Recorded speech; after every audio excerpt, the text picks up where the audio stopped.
Hello, family.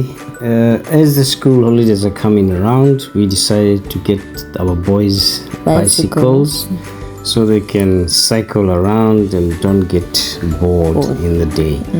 So here we are unboxing the two bicycles, Neo and Arik's bike.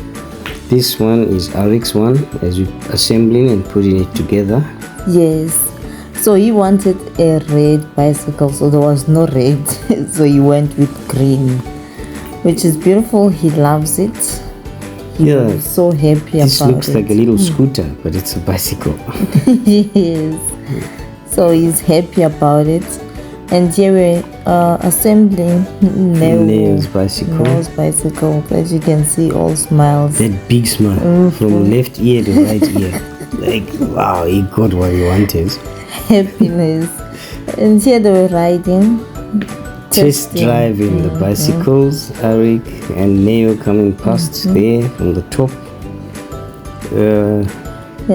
This is Arik, and he just wants to keep his bicycle, scooter, stroke motorbike clean and perfect. So he does this every day after riding. Yes. And he actually wants to keep this bicycle in his bedroom. Yes. Once it's cleaned. Once it's clean, yes, he rides in the house. Okay, and Shasta is practicing to ride a motorcycle. So yeah, he's a big one. Yes.